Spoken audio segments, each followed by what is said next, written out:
Ditinggal orang yang paling dicintai itu rasanya seperti kehilangan rumah.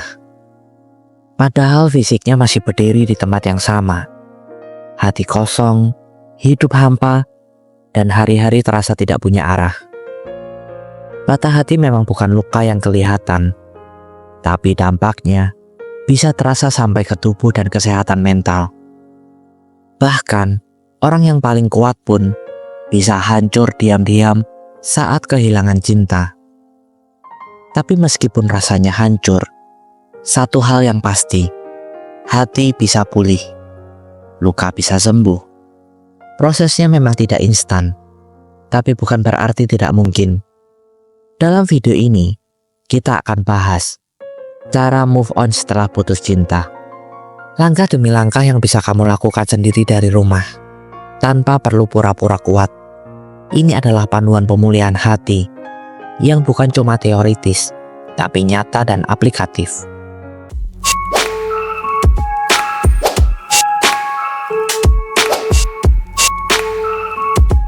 Jika saat ini kamu sedang merasakan apa artinya hancur dan sedang mencoba kuat untuk menjalaninya, aku bakal berikan kamu beberapa tips yang bisa kamu coba sendiri mulai hari ini. Pertama, terima dulu kenyataannya. Hubungan itu sudah berakhir.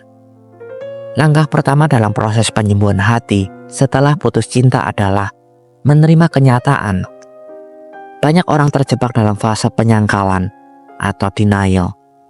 Masih berharap, masih menunggu, padahal yang ditunggu udah tidak lagi menengok ke belakang. Semakin kita menolak kenyataan, semakin dalam luka yang kita gali sendiri. Dulu, aku juga pernah meyakinkan diri dengan kata-kata, "Aku baik-baik saja." Padahal malam-malamku diisi tangis diam-diam. Tapi justru setelah jujur, aku izinkan diri untuk menangis. Aku merasa beban sedikit demi sedikit terangkat. Kedua, jauhkan diri dari pemicu kenangan.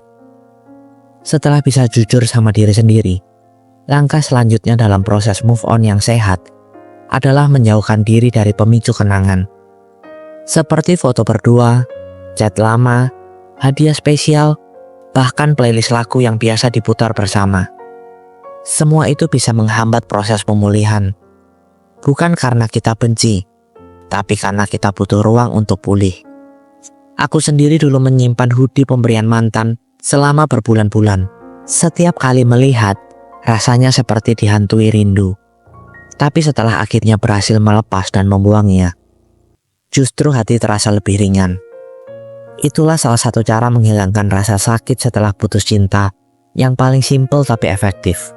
Ketiga, hentikan dialog yang menyiksa di kepala sendiri. Yang berat bukan cuma kenangan, tapi pertanyaan-pertanyaan yang muter di kepala. Kenapa dia ninggalin aku? Aku salah apa? Atau apa aku tidak cukup baik? Tapi tidak semua pertanyaan butuh jawaban, dan tidak semua jawaban bisa membuat hati tenang. Terkadang kita harus berhenti mencari penjelasan dari orang yang sudah memilih pergi dan mulai membangun kedamaian dari dalam diri. Aku belajar pelan-pelan untuk percaya bahwa kepergian seseorang bukan karena aku tidak layak untuk dicintai, tapi karena dia bukan orang yang tepat untuk masa depanku. Ini bukan tentang siapa salah dan siapa yang benar, tapi tentang bagaimana menyelamatkan diri sendiri. Keempat, menulis untuk terapi emosi. Kamu bisa journaling, menulis surat, atau curhat ke diri sendiri. Kalau kata-kata tidak bisa diucap, kamu bisa menulisnya. Menulis itu cara paling jujur untuk ngobrol dengan diri sendiri. Aku dulu punya jurnal khusus, tempat aku curhat setiap malam. Kadang, aku nulis surat ke mantan, bukan untuk dikirim, tapi buat ngeluarin semua unek-unek yang tidak bisa terucap. Kamu juga bisa coba ini.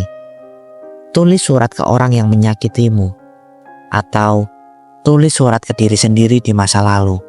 Dan kamu juga bisa menulis semua rasa marah, kecewa atau rindu. Dengan journaling, kamu bisa mengenali luka yang kamu rasakan. Dan itu adalah langkah awal dari proses healing setelah patah hati. Kelima, Bangun koneksi baru. Jangan takut untuk hidup lagi. Ketika hati mulai tenang, itu tandanya saatnya perlahan-lahan kembali ke dunia luar. Kesepian tidak selalu berarti kamu butuh pasangan baru. Kadang kita cuma butuh didengar. Coba hubungi teman lama, ikut komunitas yang sesuai minat, daftar kelas menulis, kelas seni, olahraga, atau apapun yang bisa bikin kamu merasa hidup lagi.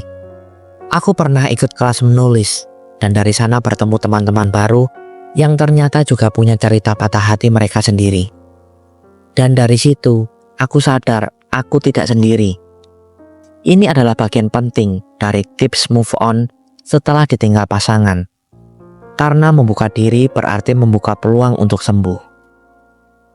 Keenam, bangun ulang hubungan dengan diri sendiri. Sebelum buka hati untuk orang lain, bangun dulu koneksi yang paling penting, hubungan dengan diri sendiri. Tanyakan lagi ke diri sendiri, apa yang bikin aku bahagia sebelum mengenal dia? Apa mimpiku yang tertunda karena hubungan kemarin? Mulai dari hal kecil, bangunlah lebih pagi, olahraga ringan, lakukan meditasi 10 menit, buat sarapan sehat sendiri. Aku dulu mulai dari hal sederhana seperti nulis afirmasi positif setiap pagi. Dan dari situ pelan-pelan aku merasa lebih utuh, lebih damai. Ini adalah bagian penting dari self-love setelah putus cinta. Ketujuh, memaafkan untuk dia dan diri sendiri. Langkah terakhir dan mungkin paling berat adalah memaafkan. Bukan buat dia, tapi buat dirimu sendiri. Memaafkan bukan berarti melupakan, tapi melepaskan beban yang sudah terlalu lama kamu bawa. Tulis kalimat ini dan ucapkan pelan-pelan. Aku maafkan diriku. Aku maafkan dia, dan aku pilih untuk bebas. Ulangi sampai hatimu terasa ringan. Ini adalah bagian dari proses let go setelah hubungan toksik atau kandas yang sering dilupakan banyak orang. Hari ini mungkin kamu masih menangis, tapi besok kamu akan bangun dengan nafas yang lebih lega. Prosesnya pelan, tapi pasti. Move on itu bukan soal melupakan, tapi menerima dan memilih untuk melanjutkan hidup. Tips move on paling jitu bukan dari orang lain, tapi dari dirimu sendiri, yang tidak berhenti berjalan meski terluka. Kamu sudah sejauh ini, dan itu bukti kamu jauh lebih kuat dari yang kamu kira. Kalau hari ini kamu terasa berat, terima kasih karena sudah tetap bertahan. Kamu tidak sendiri, dan kamu pasti bisa melewati ini. Terima kasih sudah mendengarkan video kali ini hingga akhir. Jika kalian ingin berbagi pengalaman hidup kalian, dan mungkin hanya sekedar berkeluh kesah tentang kehidupan, kalian bisa komen di bawah video ini. Dan saya akan dengan senang hati menjadi pendengar dan rumah bagi kalian yang membutuhkan seseorang untuk mensupport kalian. Dan sertakan hashtag saya ingin hidup lebih bahagia di setiap komen kalian. Sampai bertemu di video selanjutnya. Tuhan memberkati.